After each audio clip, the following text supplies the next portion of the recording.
नमस्कार, good afternoon. ये data क्या कहता है में एक बार फिर आप सबका स्वागत है। भारत के वरिष्ठ नागरिक आज का विषय ये है और क्या सरकार इस तबके को, इस सेगमेंट को भूल चुकी है। यही प्रश्न लेकर हम आज का एपिसोड शुरू करते हैं। इससे पहले मैं शुरू करूं, मेरे एक मित्र हैं दिल्ली में जिनको मैंने जब बताया कि ये एपिसोड आ रहा है तो उनके एक मित्र ने एक मैसेज फॉरवर्ड किया है जो मैं थोड़ा सा आपको पढ़कर सुनाऊंगा। ये दिल्ली में रहते हैं, एक वरिष्ठ नागरिक हैं। सरकारी नौकरी के बाद ये रिटायर हुए, इन्हें करीब 7-8 साल हो चुके हैं। इन्होंने प्रधानमंत्री जी को एक पत्र लिखा। उसमें उन्होंने कहा है कि मैं एक वरिष्ठ नागरिक हूं, मैंने 20 लाख रुपया बैंक में 5 साल के लिए जमा कराया था सन 2012 में। उसका मेरे को ब्याज 17,676 रुपए हर महीने आता था। 5 साल बाद जब मैंने उसे री इन्वेस्ट किया तो यही ब्याज घटकर मंथली यानी कि मासिक ब्याज 10,416 रुपया है। वो आगे प्रधानमंत्री जी से पूछते हैं, अब आप मेरे को बताएं कि क्या मैं दवाइयां लेना बंद कर दूं, आटा दाल लेना बंद कर दूं, फ्रूट्स और सब्जी, दूध इत्यादि मैं क्या बंद करूं।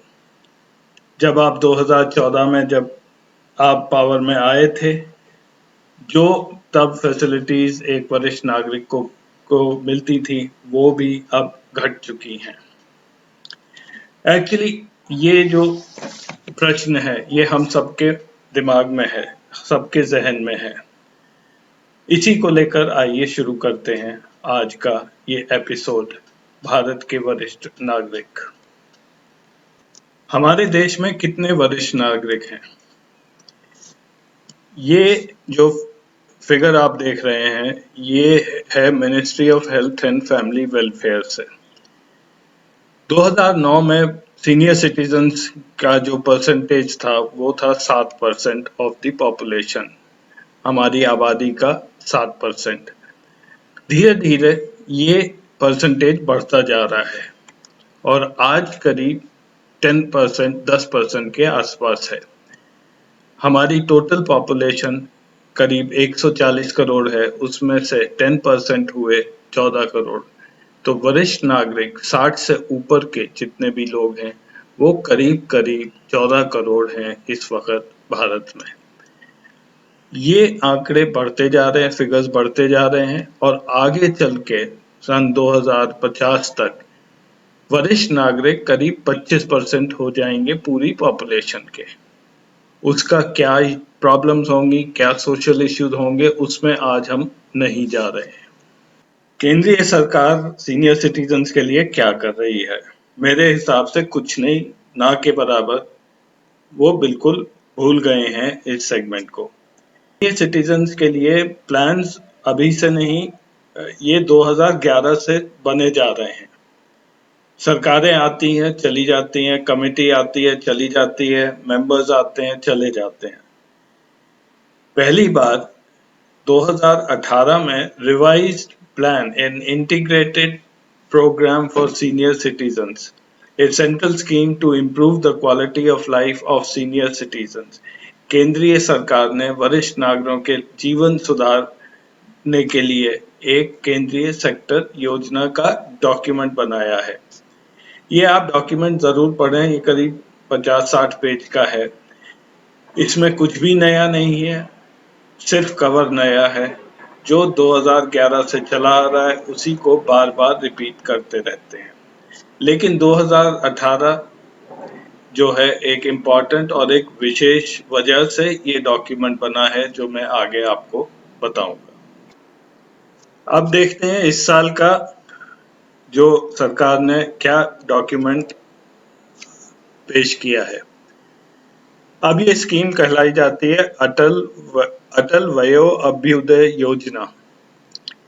नाम चेंज, स्कीम वही, कवर चेंज, और फिर से हमें यही बताया जा रहा है कि हम सीनियर सिटीजन वरिष्ठ नागरिकों के लिए एक एक्शन प्लान लेके आए हैं।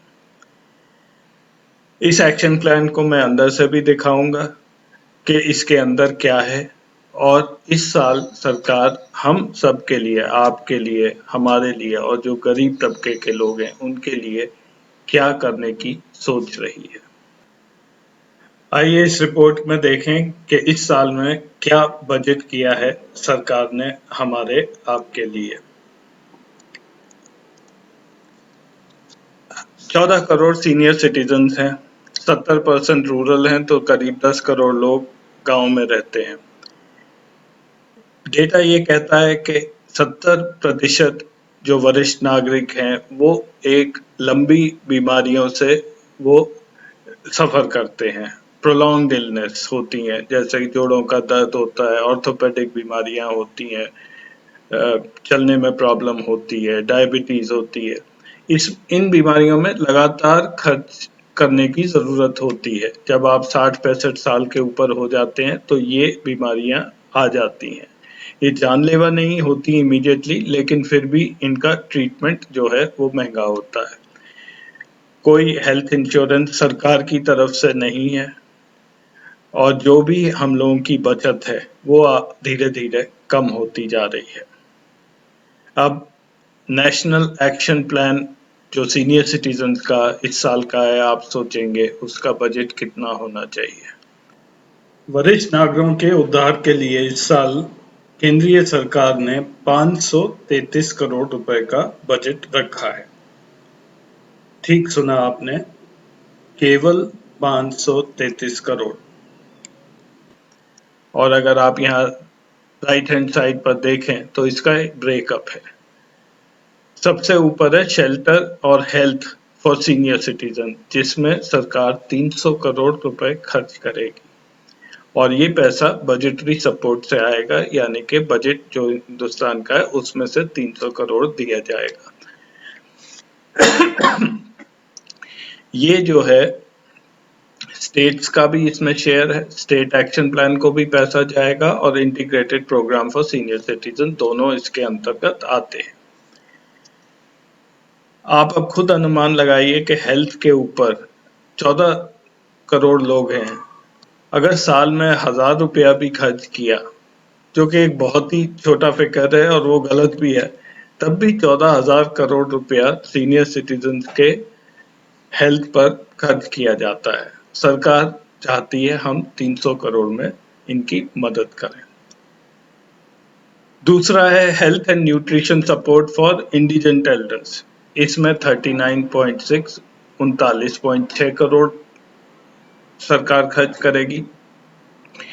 राष्ट्रीय वयोश्री योजना RVY, ये सरकार मदद करती है जो कि विकलांग लोग होते हैं, जिन्हें मोबिलिटी के इश्यूज होते हैं, उनको मोबिलिटी एड्स प्रोवाइड करती है free of cost.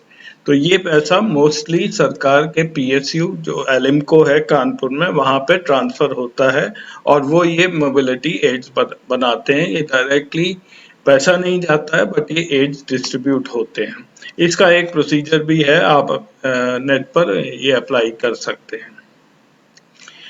Livelihood and skilling for senior citizen skill development 37 crore 37 crore रुपया है। National helpline for senior citizen, उसमें करीब 55 करोड़ रुपया अलोकेट किया है। प्रमोटिंग सिल्वर इकोनॉमी, मेरे को नहीं पता इसका क्या मतलब है, बहरहाल इसमें 20 करोड़ रुपया डाला गया है। और लास्ट में है channelisation of CSR funds for elderly care, यानी कि जो कॉरपोरेट से पैसा मांगा जाता है कॉरपोरेट सोशल रिस्पॉन्सिबिलिटी के अंतर्गत, उसके लिए 5 करोड़ रुपया अलॉट किया है। ये मेरे को समझ नहीं आता कि कॉरपोरेट से अगर आपको पैसा लेना है तो सरकार वहां क्यों खर्च करती है। बहरहाल ये है इस साल का बजट 533 करोड़। इसमें 70 करोड़ नए प्रोजेक्ट के लिए अलग से एलोकेटेड है, तो टोटल है national action plan for senior citizens 2021-22 600 crore रुपया सरकार ने अलॉट किया है। पिछले सेक्शन में आपने देखा होगा कि बजटरी सपोर्ट केवल 300 करोड़ की थी। बाकी पैसा आ रहा था सीनियर सिटीजन्स वेलफेयर फंड से। एक बार जल्दी से समझ लें कि ये सीनियर सिटीजन वेलफेयर फंड क्या चीज है। 2015-16 में जब बजट पेश किया था अरुण जेटली जी ने, तब उन्होंने ये फंड बनाया था। इसका आइडिया ये था कि जितने भी अनक्लेम्ड पैसा पड़ा है, EPF, employ provident fund, public provident fund, small saving, LIC, उन सबको एक जगह ट्रांसफर करके और उसको सीनियर सिटीजन्स के लिए उससे जो इंटरेस्ट आए वो उससे इस्तेमाल करेंगे। ये अनक्लेम्ड मनी जो था करीब करीब 9,000 करोड़ रुपया केवल पीएफ और ईपीएफ में था। इसको ट्रांसफर किया गया 2016 में, ये नोटिफाई हुआ, 2017 तक ये पैसा एक जगह आया और इस पर सरकार इंटरेस्ट देने लगी जो हर साल नोटिफाई होता है। लास्ट ईयर, पिछले साल तक ये 7.9% था और इस साल ये घटाकर 6.85 कर दिया है। पिछले साल जो भी इंटरेस्ट आया इस फंड से वो था करीब 410 करोड़ रुपए का। वो पैसा अवेलेबल होता है ministry of social justice and welfare को, सीनियर सिटीजन्स की देखरेख के लिए वो अवेलेबल किया गया। 2019 में ये ग्रांट कैसे यूज हुई, इसका विवरण हमें मिलता है प्रेस इंफॉर्मेशन ब्यूरो की दिसंबर 2019 की रिपोर्ट में। एक दो खर्चे ऐसे हैं तो जो थोड़ा चौंका देते हैं। एक तो इस ग्रांट में से गोल्फ कार्ड्स खरीदी गई हैं करीब 1 करोड़ रुपए की। हालांकि ये नहीं पता किस एयरपोर्ट के लिए खरीदी गई हैं, बट लेकिन मेरे हिसाब से एयरपोर्ट अथॉरिटी, चाहे वो प्राइवेट हो या सरकारी हो, वो अपने में सक्षम होती हैं कि एक 5 से 10 लाख की गोल्फ कार्ड खरीद सकें। उसे सीनियर सिटीजन वेलफेयर फंड से पैसा देना ये कहाँ तक उचित है।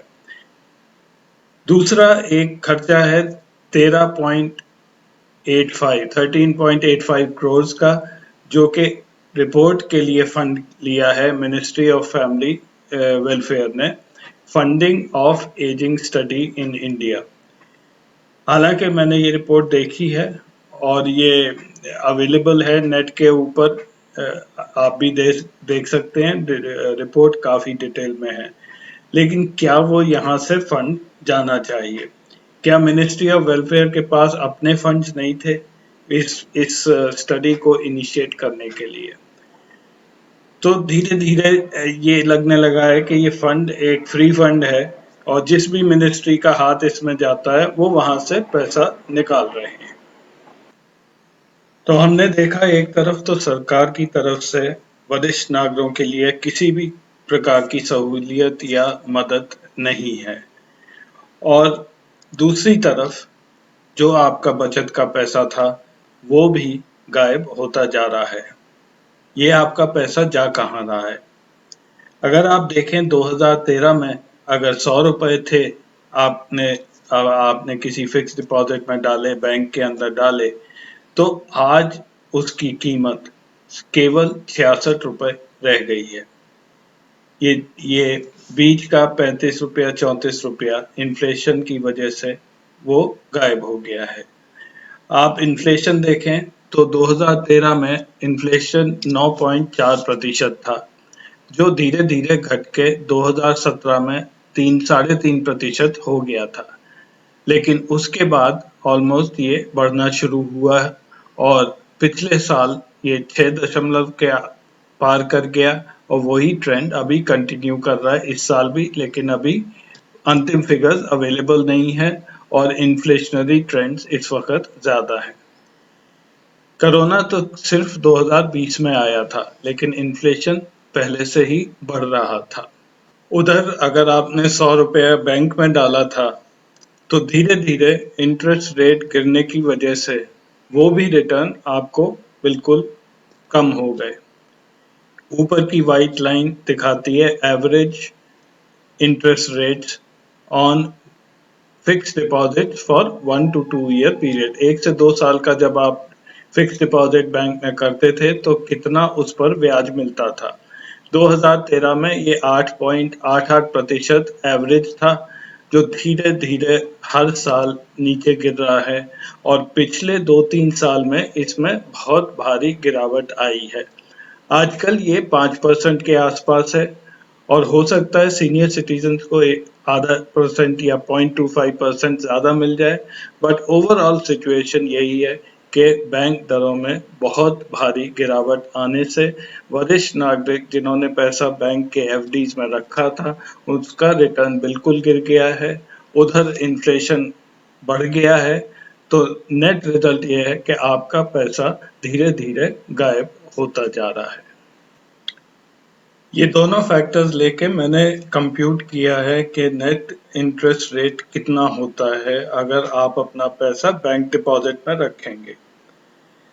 तो ये मैंने देखा कि नेट इंटरेस्ट रेट्स जो हैं वो करीब 2 से 3% के बीच रहते हैं और अगर आप टैक्स देते हैं तो उसका 1/3 हिस्सा टैक्स में चला जाता है, तो वो 1.5 से 2.5% ही आपके पास बचता है।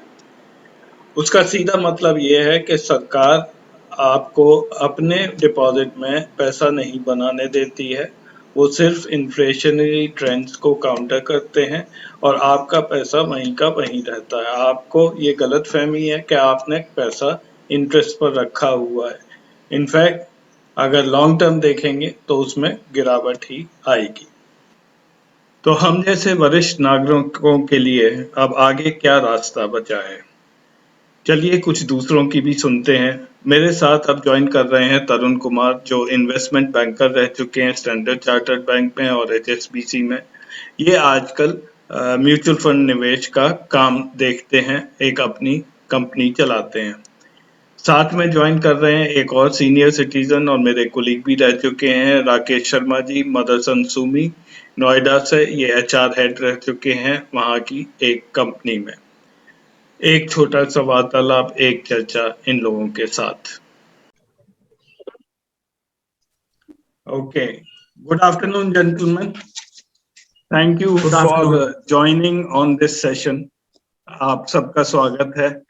आज इस एपिसोड में हम चर्चा करेंगे वरिष्ठ नागरिकों के लिए क्या ऑप्शन है अब जबकि इन्फ्लेशन रेट हाई हो चुका है, बैंक इंटरेस्ट कम हो चुके हैं, तो वरिष्ठ नागरिकों के लिए क्या ऑप्शन बचा है।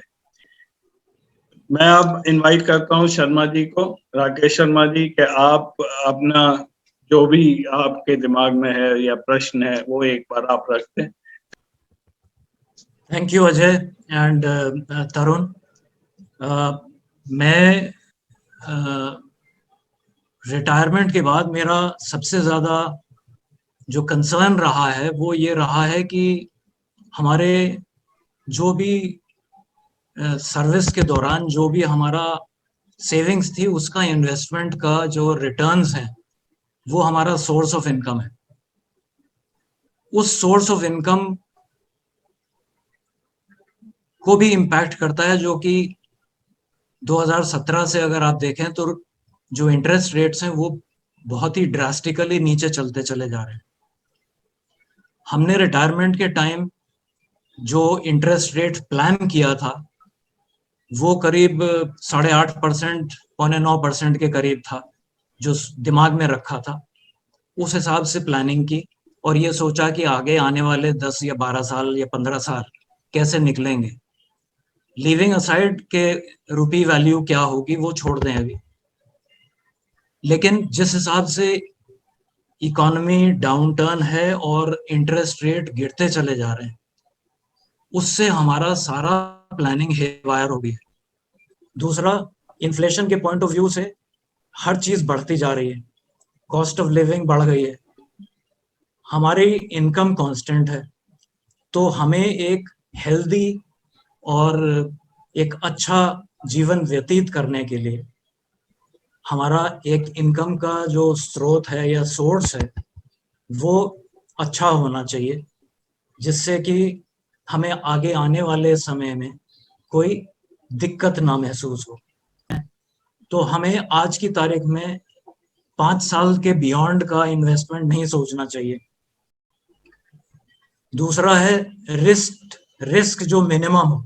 अब हम में रिस्क टेकिंग कैपेबिलिटी खत्म हो गई। सर्विस क्लास होने से वैसे ही हम रिस्क लेते नहीं थे, और अब तो बिल्कुल नहीं लेंगे। तो हमारा investment has to be safe. In fact मैं अगर अपना ही केस बताऊं, तो मैंने एसआईपी में इन्वेस्टमेंट कुछ किया था जो कि ड्रास्टिकली गिर गया, जितना अमाउंट था उसको कम कर दिया, 50% पे आ गया। Then I was every time waiting for it to come back at the same level, और जब वो लेवल पे आ गया, थोड़ा सा इंक्रीज हुआ, तो मैंने उसे विड्रॉ कर लिया। क्योंकि जो इनकम है उसको एक सर्टन रिस्पेक्टेबल लेवल पे मेंटेन करना होगा। ठीक है, थैंक यू शर्मा जी। ये जो आपने जो भी विवरण दिया, आई थिंक ये सबके लिए कॉमन है। ये story across the board her senior citizen के लिए ये सेम ही स्टोरी है। ओके, तो अब मैं चलता हूँ तरुण के पास। तरुण, आपके पास क्या सजेशन हैं जो कि शर्मा जी की जो कंडीशंस हैं उनको हम कैसे मीट कर सकते हैं कि एक सिक्योर फ्यूचर रहे? सबसे पहले नमस्ते आपके सभी दर्शक को, और धन्यवाद मेरे को बुलाने के लिए। तो जिस सर ने अभी राकेश सर ने अभी बताया कि उनके साथ कितने मतलब क्या क्या दिक्कतें हैं, और इनके अलावा काफी जो सीनियर वरिष्ठ नागरिक हैं उनको भी सेम प्रॉब्लम है। तो पहले तो मैं ये बताना चाहता हूँ कि गवर्नमेंट द्वारा वैसे कुछ स्कीमें चल रही है जिसमें आप पैसे जमा कर सकते हैं, और जिसमें आपको महीने का और क्वार्टरली आपको इंटरेस्ट आपको मिलता है। उसमें में से एक आपका है कि एक आरबीआई बॉन्ड्स होता है। आरबीआई बॉन्ड्स में आपको 7.15% रेट ऑफ इंटरेस्ट मिलती है, बट इसमें 6 महीने में आपको इंटरेस्ट मिलती है, बट इसमें आपको 7 साल तक लॉक इन रहता है। इसके अलावा जिस तरह सर ने बोला कि एफडी रेट इंटरेस्ट कम हो गया, बट उसमें सिक्योरिटी होता है जो इंटरेस्ट रेट तकरीबन depend upon bank to bank अंतर होता है, 5 से 6% के बीच में होता है। इसके अलावा पोस्ट ऑफिस में मंथली स्कीम एक होती है जिसमें आपको 6.4 6.3 के आसपास रिटर्न बनता है, जिसमें हम मंथली पैसा निकाल सकते हैं उससे, जिसको पोस्ट ऑफिस मंथली स्कीम के नाम से हम लोग जानते हैं।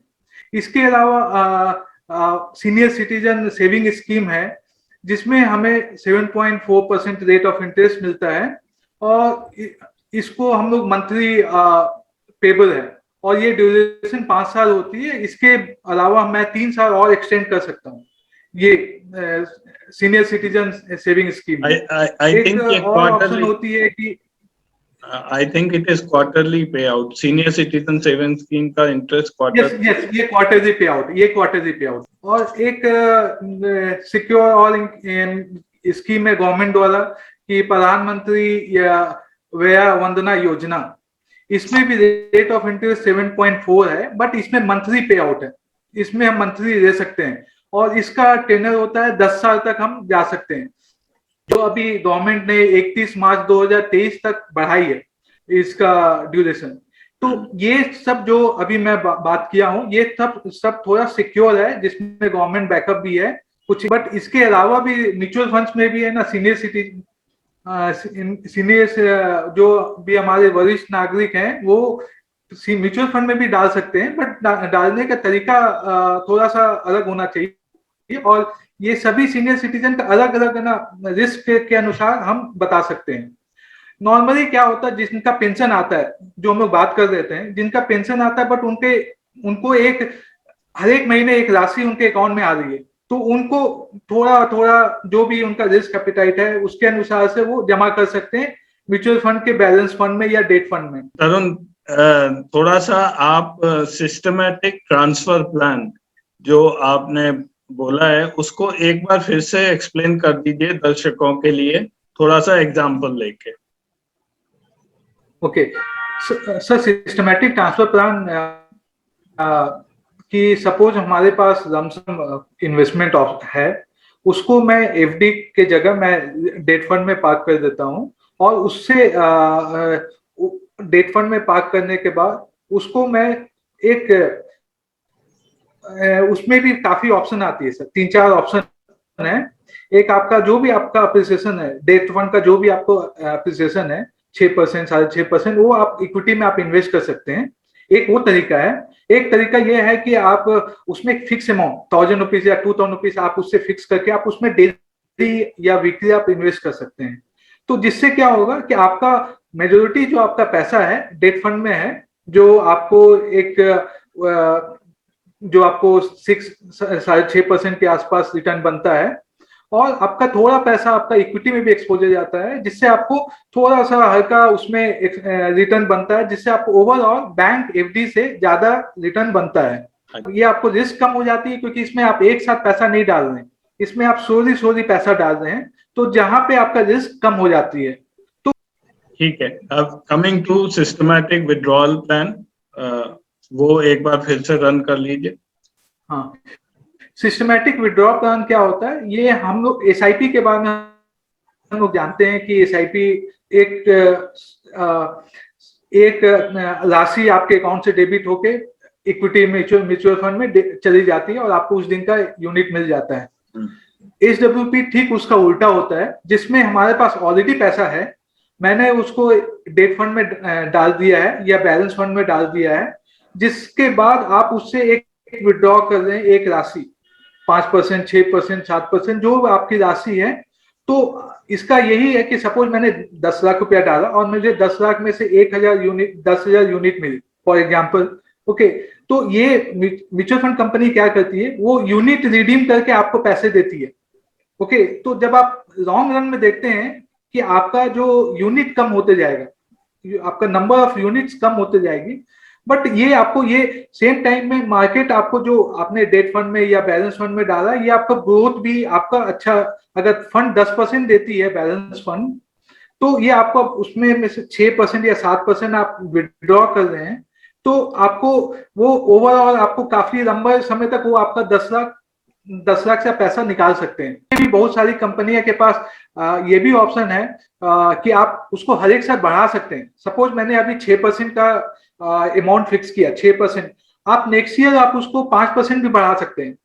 मतलब कि 6% अभी आ रही है, 10 लाख के मुझे 6% 5,000 रुपये अभी आ रही है, और नेक्स्ट मंथ से वो 5% 500 रुपये 600 रुपये और बढ़ के आएगी। इस कॉन्टेक्स्ट में मैं आपसे ये पूछना चाहूंगा कि एक पीएनबी होम फाइनेंस है, M&M फाइनेंशियल सर्विसेज है, बजाज फिनसर्व है, इस पे रेट ऑफ इंटरेस्ट 9 से लेके 9.25 या 8.25 से लेके 9 तक, इस तरह के एक साल, 2 साल, 3 साल में हैं। तो हाउ सेफ इज इट, कितना ये रिलायबल है और कितना इस पे रिस्क लिया जा सकता है अगर कोई इन्वेस्ट करना चाहे? सर, मैं तो बोलूंगा सीनियर सिटीजन वरिष्ठ नागरिक को कि अभी इस समय में आके रिस्क नहीं ज्यादा लेना चाहिए, और ये प्राइवेट कॉर्पोरेट बॉन्ड्स होते हैं। ओके, तो मैं क्योंकि अभी जब रिस्क लेना है तो इक्विटी में क्यों नहीं रिस्क लें, ये कॉर्पोरेट में 0.5%, 1% इंटरेस्ट के लिए मैं ये कॉर्पोरेट एफडी में रिस्क क्यों लूं? तो मेरे अनुसार से मैं इसमें नहीं किया, ये करूंगा, रिकमेंड करूंगा सर। वो सभी चीजों में जो भी मैंने अभी आज हम लोगों ने डिस्कस किया है यहाँ पे, सभी चीजों में थोड़ा थोड़ा इन्वेस्टमेंट होना चाहिए, क्योंकि एक चीज है कि जो हम 40 साल में खा सकते हैं वो 60 साल में नहीं खा सकते। बहुत चीजों को हम ना अवॉइड करते हैं, तो सभी चीजें है ना कि जो मैं 40 साल में इन्वेस्टमेंट करता था वो अभी मैं नहीं कर पाऊंगा इन्वेस्टमेंट। तो वो माइंडसेट, तो एक तो रिस्क हमेशा 100% रिस्क नहीं होना चाहिए। मैं I will just summarise in the end, इनका जो रिकमेंडेशन है कि 3-4 साल 5 साल का जो पैसा है वो चलाने के लिए अपनी life for the next 3 to 5 years वो आप एफडी में रखें, बड़े ही सेफ जगह रखें, और वहां से जो इंटरेस्ट आए वो इतना रहे कि आप 4-5 साल की जिंदगी निकाल पाए। उसके बियॉन्ड जो है वो लॉन्ग टर्म हो जाता है, 5 साल एंड बियॉन्ड। उसके लिए आप थोड़ा थोड़ा इन्वेस्टमेंट अभी से करते रहिए कि जब वो 6वां साल आए या 7वां साल आए तो आपका वो विड्रॉल से बाकी लाइफ चालू हो जाए। एंड क्योंकि आप थोड़ा थोड़ा करेंगे तो उसमें इन्फ्लेशन का भी you can possibly beat it, और आपका मार्केट भी आप फ्लक्चुएशन से बीट कर पाएंगे। But mutual fund will still remain, ये बाजार की एक्टिविटी रहेगी, अप्स एंड डाउन्स फिर भी उसमें आएंगे, उसके लिए आप प्रिपेयर्ड रहिए। तो आज का डिस्कशन थोड़ा सा इनलाइटनिंग है। डेफिनेटली कुछ सीख तो मिलती है, लेकिन हमें ये देखना है कि इस एक तो बीमारी को कैसे एड्रेस किया जाए, दूसरा जो हमारा सोर्स ऑफ इनकम है उसको कैसे इंटैक्ट रखा जाए और अपना स्टैंडर्ड ऑफ लिविंग मेंटेन कर पाए, एक हेल्दी लाइवलीहुड हम जी सकें अपने अंतिम दिनों में। Right sir, right, thank you, धन्यवाद आप सबका और स्पेयरिंग टाइम, संडे को आप सबको डिस्टर्ब किया। Thank you very much. बहुत अच्छा लगा, it was really educating. Thank you Tarun, thank you Ajay. Thank you sir, thank you sir. तो आज का कार्यक्रम यही हम खत्म करते हैं। लगता है कि हमें सरकार से कोई उम्मीद नहीं रखनी चाहिए। ये सफर हम सबको, वरिष्ठ नागरिकों को अकेले ही तय करना है। अपनी समझ के अनुसार ही आगे बढ़ना है। नमस्कार।